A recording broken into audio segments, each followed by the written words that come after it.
Hello, everyone, and welcome to the first episode of Sports Talk in the Burgh for the 2021 fall semester. I'm your host, Kevin Plaucha, and I am joined today by three veteran panelists, John Hanna, Tyler Gallo, and Colby Sherwin. So, we've got a lot to talk about today, so let's jump right into the first question, which relates to Sunday's Steelers-Bills game. So, John Hanna, I ask you first, was the Steelers' win on Sunday more because of the Bills' struggles down the stretch, or Pittsburgh's play down the stretch? Well, as a Bills fan, I think anyone who's watched the show knows for a fact, I think it was definitely the Bills' O-line because last year, Darrell Williams took on T.J. Watt and played phenomenally. However, this year, it was not. The Bills had 6 holding calls called against them and could have easily been more. And the Steelers rushed forward pretty much the entire game. Well, think about it, John. It wasn't as dominant of a game for Josh Allen. He still was fine. Yeah, well, I mean, Josh Allen had the same performance last year against the Steelers, so I think it's the Steelers' defense's scheme. But in total, the Bills' O-line just part of that, the play calling was another big issue. Yeah, that fourth and one call by Brian Daboll was You have Josh Allen, one of the most mobile quarterbacks in the NFL, and you toss it against one of those, against the Steelers defense, that is horrible play calling. I also think as well, if you look at the play calling to go off yours, they could have easily gone for a couple other, they had a 4th and 8 and 2 other 4th downs in Steelers territory they could have easily gone for, but they didn't. So they played a very conservative game, but I think next week against Miami, they're going to air it out, and I think they're going to go crazy. It just seems like the Bills kind of just put it in, like, I guess, the back burner when they get down by double digits. They're 2-11 in their last games where they were down by double digits at any point. But I do think that it's not a sign of things to come. The Bills will be back next week. I think so. And I think, Steelers, their offensive line showed a little bit of cracks for being a rookie, but I thought, Chase Claypool had that really nice catch over Tre'Davious White, so Steelers shouldn't be too much to worry about. Bills played as best they could have had some better play calling, but chalk this up to Steelers in the play calling, I guess. All right, so sticking with week 1 of the NFL, next question for you guys, and we'll pass it along to Colby Sherwin. Do you believe that Green Bay can compete for a championship after Sunday's game? Well, I think they can compete, but after getting waxed 38-3, Rodgers got benched for someone who he held out for all offseason, and he got benched for Jordan Love. What does that tell you about Aaron Rodgers? But I don't think they're better. They went back-to-back NFC championships. They brought most of the roster back. I think the thing is, if you look at it, contender. So compete, excuse me. They're going to obviously win the NFC North because Bears aren't there yet. Vikings have Kirk Cousins still, and the Lions are the Lions. So if you think about it, Aaron Rodgers does his best work when everyone doubts him. Yes. Like over the past couple of years. And it's one game of the season. Right. It's week 1, and this team is way too talented to not compete at least. I think they can compete, but I don't think they're better than the Rams because Matt Stafford put on a show, and they're no way near better than the Buccaneers. Matt Stafford was amazing, but I think, like Tyler said, Aaron Rodgers, he had a bad game. He had 1.5 fantasy points total. I know it's not a measure of everything, but I think Aaron Rodgers is going to really pour it on down the stretch. I think part of the issue, though, is the O-line was hurt, and they lost a couple of players to free agency. So you saw that Saints pass rush able to break through. They're going to need to gel a little bit more, but I think they'll definitely compete down the stretch. When you got one of the best wide receivers in the league and a pretty solid running back to boot, I think he'll be just fine out there. And Aaron Rodgers, like we said, he's a guy that's been there before, and he had a bad week 1, but who hasn't had a bad week in their career? Josh Allen did. That is also very true. All right, so with a loaded rookie class just bursting into the NFL this season, I have to ask you guys, who was your rookie standout for week 1? And we'll pass this along to Tyler Gallo. Well, almost every wide receiver drafted in the first round last year had a great week 1, but the best of the best was Jamar Chase. Yeah, turns out that NFL ball wasn't very hard for him to catch. Surpassing the century mark in week 1, really just getting back to his great connection with Joe Burrow. I think this is just a great sign of things to come, and the Bengals. You picked an offensive lineman, Colby. So, first off, Rashawn Slater was not a skill position. I picked an O-lineman. You want to know why? He went against Chase Young, one of the best defenders in the league. Gave up 0 sacks. Hey, Colby, congratulations. 0 Colby, I gave up 0 sacks last week. So you don't play in the NFL. In fact, you're right here debating with me. You are nowhere near Rashawn Slater. Neither are you. I'm not talking about my skills. I'm talking about yours. He had the second highest pass blocking grade according to PFF. PFF. Chris Collinsworth, little Well, at least I didn't pick the same skill position players as you two. Yeah, but Jamar Chase put up 100 yards in week 1. He's only on 7 receptions. He's one of 4 players in the past 10 years to surpass at least 5 receptions, 100-plus receiving yards, and a touchdown in his pro debut, matching Will Fuller, Terry McLaurin, who plays for Washington, and T.J. Hawkinson, who plays for Detroit. So I think, just overall, I think if you have that offensive skill position, it'll help a lot better. I do think, though, having Justin Herbert, a young quarterback, to have a nice O-line, it's definitely going to help him improve, especially because the AFC West is a very tough division to compete in. So I was just impressed by Slater overall. All right, guys. So final NFL question for now. Which team was the most impressive in Week 1? John Hanna, we'll start with you. I'm going to a team we sort of mentioned a bit earlier. I'm going with the New Orleans Saints. They absolutely shut down a potential Super Bowl contender in the Green Bay Packers 38-3. Jameis Winston had one of the oddest stat lines I've ever seen.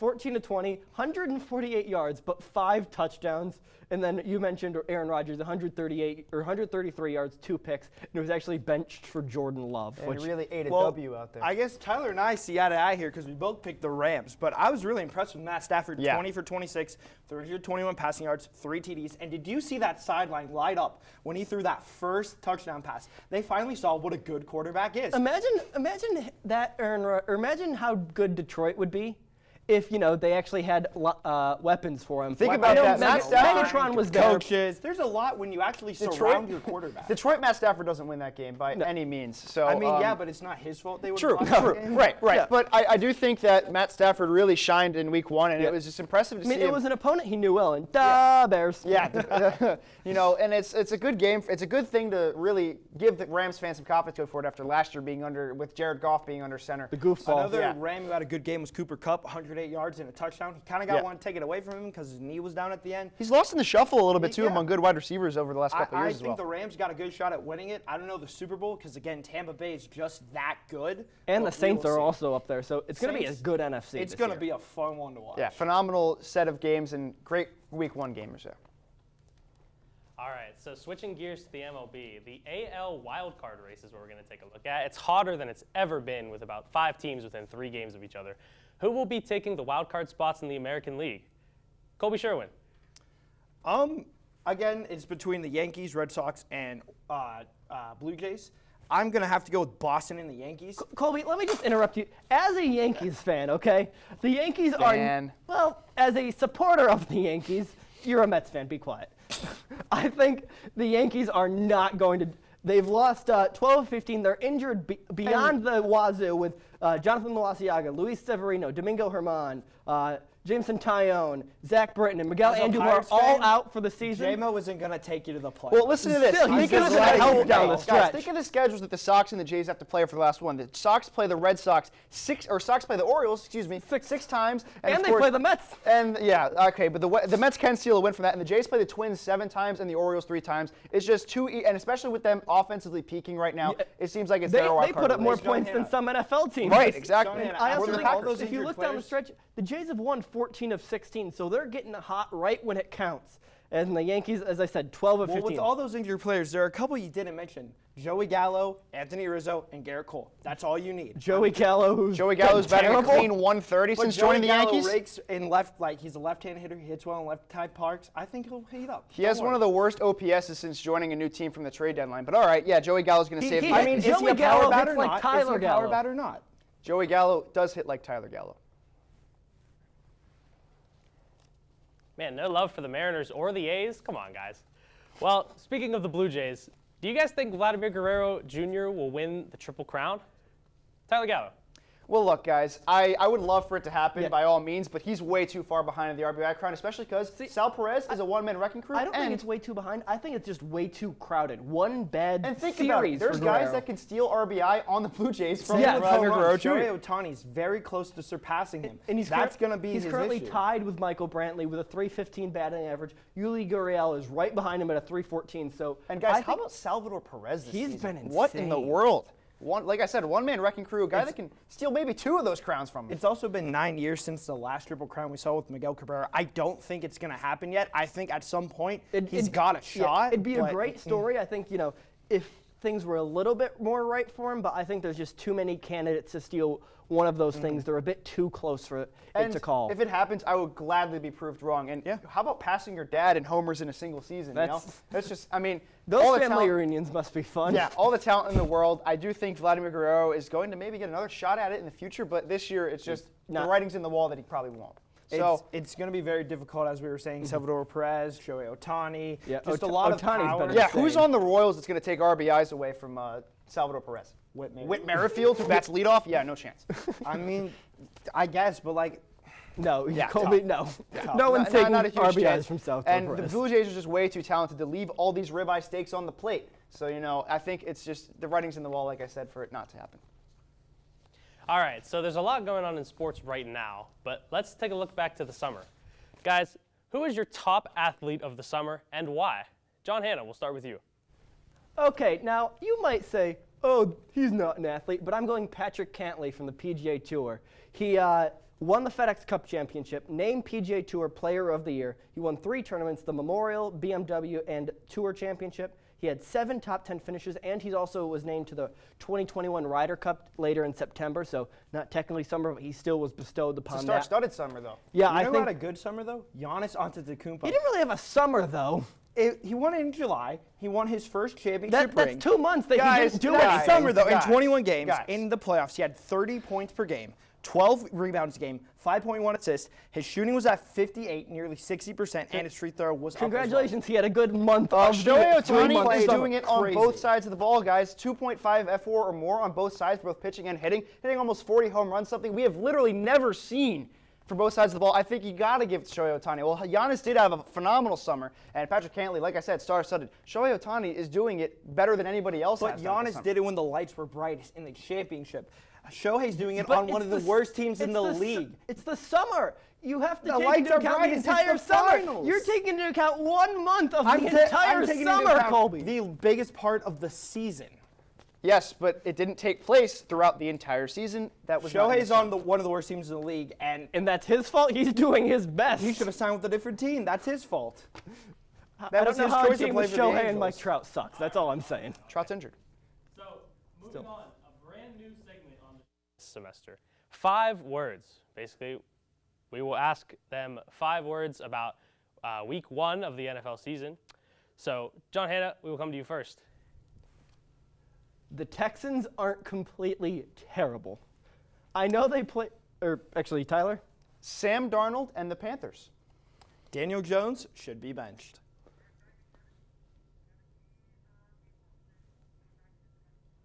All right, so when we come back from the commercial break, we will have each of the guys discuss their 5 words and explain what they mean by that.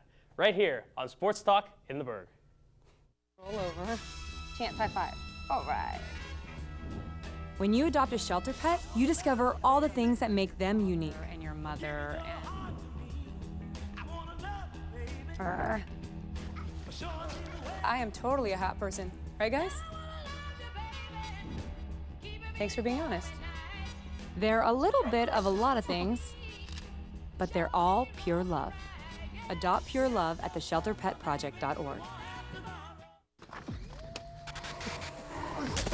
Multiple studies have shown that marijuana can slow both driver reaction and response time, which can be really dangerous. He's here. He's here. Wait. What? I can't drive. Why? My. Oh.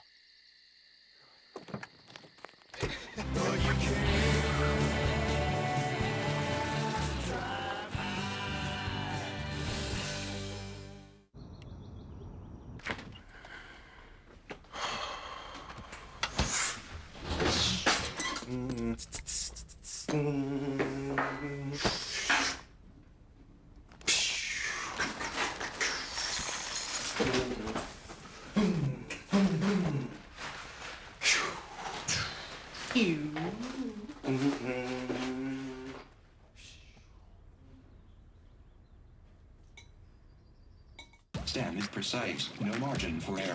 Dare to forget that. Dare to have fun with it. Get weird with it. Dare to send those old STEM theories flying past the neighbor's house into outer space. Dare to program something internet-breaking, record-breaking. Dare to blow their minds. Dare to learn the difference between sedimentary and metamorphic rock. Go find those rocks. Dare to keep daring. Dare to STEM. Check out She Can STEM to get started. Welcome back to Sports Talk in the Burgh. So, before we went to break, we had each of the guys give 5 words about week 1 of the NFL season. Now we're going to have each of them discuss and explain their answers. Colby Sherwin, we come to you first. So before the break, I said Daniel Jones needs to be benched. But what I also meant to say was New York should bring in Cam Newton. Because, oh boy. hold on, Daniel Jones has more fumbles than starts at 30 fumbles and 28 starts. Not to mention, do you remember them playing the Eagles on Thursday night? Falling down? That cost him the game.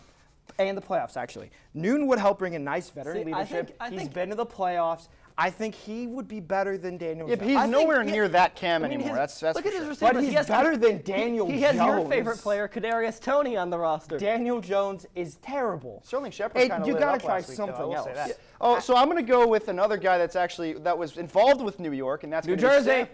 New Jersey. Sorry, John. The Bills are basically in Canada, so I mean, who am I to discuss? Still playing New Sam York. Darnold and the Panthers. Now, yes, this might have the potential to fall apart as the season has gone along, but it was nice to see Sam Darnold finally enjoy some success at the behest of his former team. I mean, it was against one of the worst defenses in the NFL. Right, and but also still, connecting with Robbie Anderson. My 5 words were the Texans are absolutely terrible, which I know you told me before the show. They played the Jags with Urban Meyer. However, you think about this is a team that was projected to be absolutely terrible. Trevor Lawrence's first regular season loss. You know who also was projected to be terrible last year? The Jaguars. They won week 1. Lost the rest of them. So just be careful. Tyrod had, good comeback story. 21 of 33, 291, 2 touchdowns. They picked off Trevor Lawrence 3 times, and as you said, his first loss since high school, which is insane.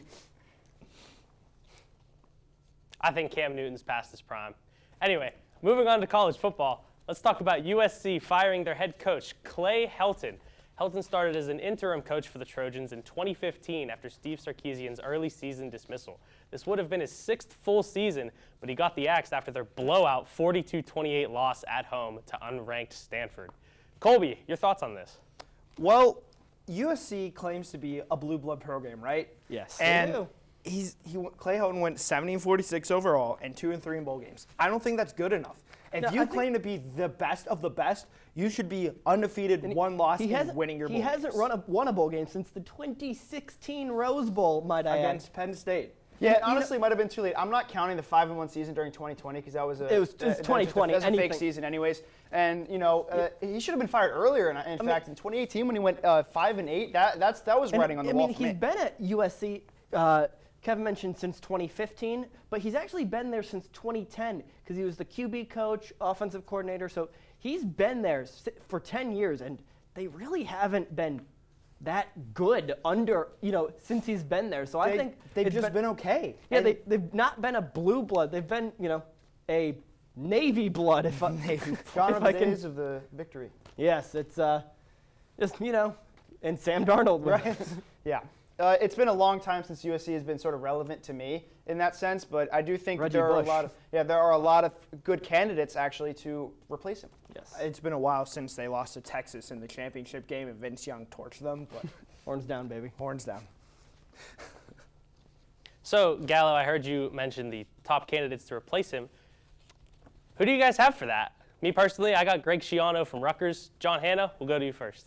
Well, I'm going with a former former head coach of a team I've already mentioned, currently the Alabama OC. I'm going with Bill O'Brien, simply because he's sort of been in this situation of bringing up a quote-unquote rebuilding team because he was hired at Penn State after the Jerry Sandusky thing happened.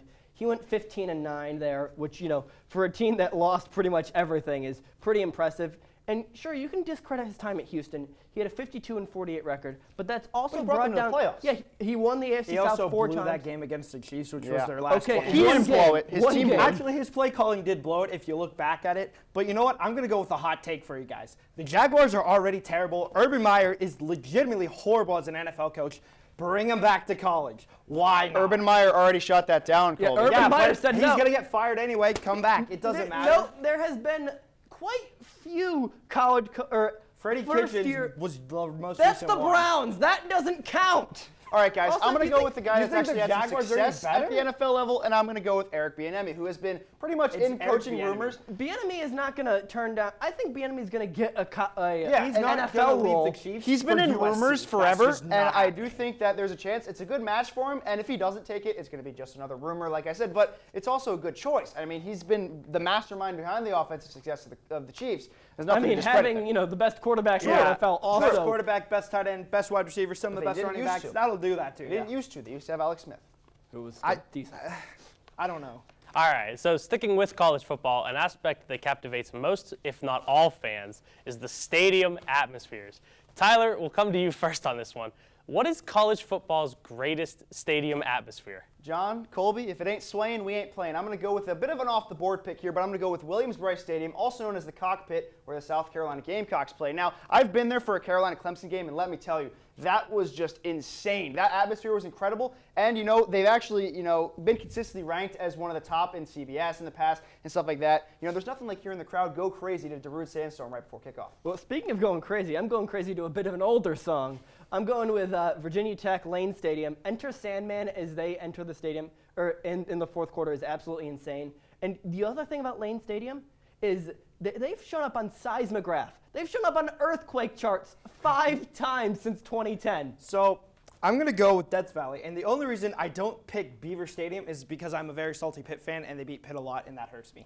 But you can't tell me when Alabama, Florida, or Georgia comes to town that Death Valley isn't rocking, or even when they play in FBS school. You know what I'm talking about? They always play I will FBS. say this. FCS, I will all say right? this about these stadiums: they have the ability to make however many their capacity is sound like about 50,000 Yes, more. it's absolutely insane. And Colby, I'm surprised you didn't pick Heinz Field, Well, being such a big As a Pitt fan, nobody shows up to those games, even when they're good, so But I'm yeah, going to Death Valley. and back to South Carolina. I mean, yeah, they haven't been good since like the early 2000s. Either but- is Virginia Tech, but they consistently. They still get standing room in the 2011, playoffs. 2015, 2016, 2017. Those are the games that have shown up on those seismograph charts. One game that I remember, Pitt went to Virginia Tech, the final game of their defensive coordinator's career, and that place was rocking. And speaking of my swaying comment, sometimes you feel the upper deck bounce and sway at Williams-Brice. So I'm also a very salty Pitt fan, but I have to say the whiteout at Beaver Stadium is probably one of the best atmospheres I've ever seen. So sticking with college football and just college athletics in general, who is your top college athlete of the week? John Hanna. Well, I'm sticking in Virginia. I'm going with Brennan Armstrong, QB of the Virginia Cavaliers. He went 27 to 36, 405 yards, 5 touchdowns, 1 pick against Illinois in a 42-14 win. And I think, it's sure you might say it's Illinois, but that's a strong performance for Brennan Armstrong, especially the fact, he actually potentially got injured after the game. So Now, my pick actually beat Tyler's pick. C.J. Verdel, the running back for Oregon, had 20 rushing attempts, 161 yards, 8.1 yards a carry, 2 TDs, and he broke off a 75-yard run. Colby, He they also may held- have beat Ohio State, but it wasn't C.J. Stroud's fault nonetheless. He threw for almost 500 yards. He went 38 for 54, and he threw 3 touchdowns. He put the team on his back, and they failed him. They still lost the game. They though. did lose, but Verdel almost was 500 one of yards. the main reasons the Ducks went in there and beat Ohio State. Yeah, but so, C.J. Verdell didn't have a say in what C.J. Stroud did. no, but he went in there and helped the offense. The battle of continue the to beat them. CJs, we'll call it. I guess, but my CJ did better than your CJ. So I'm just saying. yeah, Tyler, I'm sorry, but you have no to stand on here because C.J. Verdell also had a receiving touchdown. You forgot to mention that, Colby Sherwin. I'm sorry. I was more focusing on his rushing, which was the main reason he played well. Personally, my pick would be Kenny Pickett. So, final college-related question of the day for you guys. Who is your top? Oh, we already went over that question. So, all right. So there's tons of news and things to talk about now, but let's take a little step back to the whole summer. What is your top moment of the whole summer? Colby.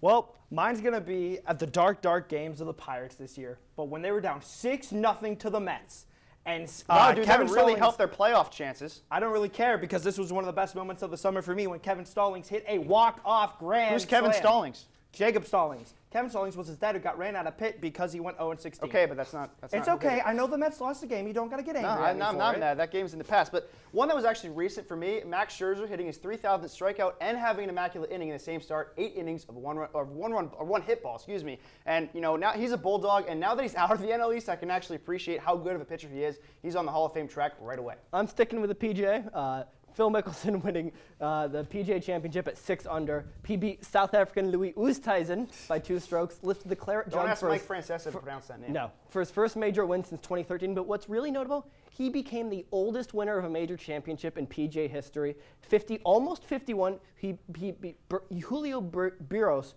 who won the 1968 PGA championship at only 48, so almost 3 years older. All right, when we come back from our final commercial break, the three panelists will give their final takes, coming up on Sports Talk in the Burgh.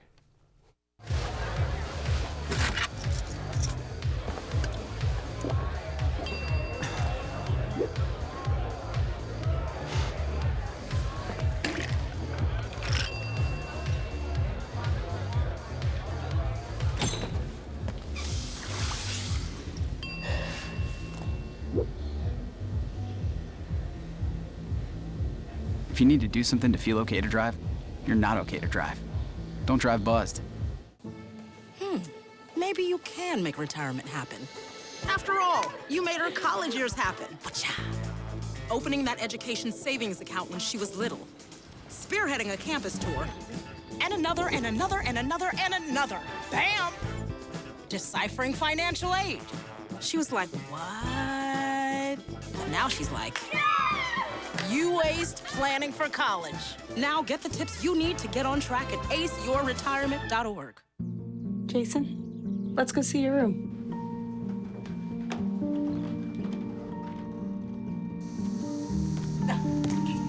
That's not right. How is it? Is it good?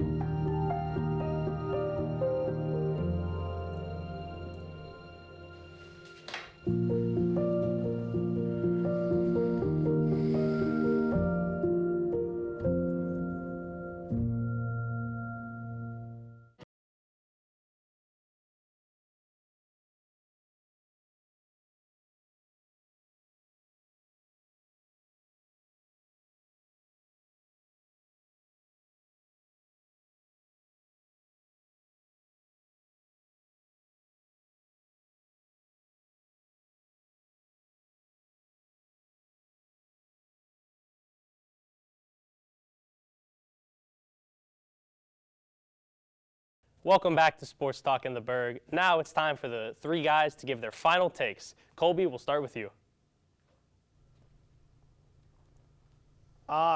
Football season is finally back. After a long season of questions, the game's finally kicked off. We had some great moments. The Steelers beating the Bills. Sorry, John Hanna. The Cardinals putting a beat down on the Titans, and the Browns and the Chiefs' epic showdown. But one game that sticks out to me is the Rams beating the Bears. After the 0-16 2008 season, Matt Stafford was drafted by the worst franchise in sports, the Detroit Lions. And he did his best, taking the teams to the playoff 3 times, losing all 3, not to mention that the 3 head coaches he had, Jim Stewart, Jim Caldwell, and the abysmal Matt Patricia, who tried turning the deep shot, risk-taking quarterback into a dink and dunk one. Finally, after being moved this offseason to the Rams, Stafford had a shot, not just to win a playoff game, but maybe even a ring. Every NFL fan should want that after all he went through in Detroit. I know if my teams can't win it all, I'll be pulling for LA to finally see Matt Stafford's hard work pay off and him to raise the Lombardi. Ladies and gentlemen, Francisco Lindor has arrived as a New York Met. Look, I know this season was not the best for him, but he finally had his signature moment over the weekend, bashing 3 home runs against the Yankees on Sunday Night Baseball and also making Matt Vasgersian and A-Rod blow a gasket in the process. Earning the praise of the Boomer booing fans for what seems like the first time ever, and also getting his curtain call for the first time. I recall a certain Carlos Beltran having a rough year in 2005 after signing a big contract and going through this same process that Lindor went through during this season. Then, in 2006, he hit a clutch home run against the Nationals early on in the season for his first hit of the year, and Julio Franco was pushing him out of the dugout when the fans wanted a curtain call, and he finally reluctantly went out there and got one. Beltran went on to hit 41 home runs that season, a club record at the time, and finished 3rd in MVP voting as the Mets went on to win the NL East. I'm not expecting a 41 homer season from Lindor in 2022, but a return to his all-star perennial MVP caliber self next season will be just as fine. Well, just like Colby, I'm sticking with the NFL. When it comes to NFL rule changes this season, one of the rules that was changed was the jersey number rule, allowing most players to wear jersey numbers between 1 and 19, instead of just quarterbacks, kickers, and punters as usual. And for one, I hate this change. I was watching the Cardinals games, and seeing Isaiah Simmons wearing number 9 in the secondary just felt weird. Unfortunately, this means I agree with the bane of Bills fans' existence, Tom Brady, who wrote on his Instagram quote, "Good luck trying to block the right people now. Going to make for a lot of bad football," end quote. This also impacts the players that have changed their numbers, because the players that change will have to buy out the existing allotment of jerseys featuring this current number. Now, this may make me sound like an old curmudgeon, but it just feels weird seeing single digits on defense. But that's all for Sports Talk in the Burgh. We'll see you in 2 weeks.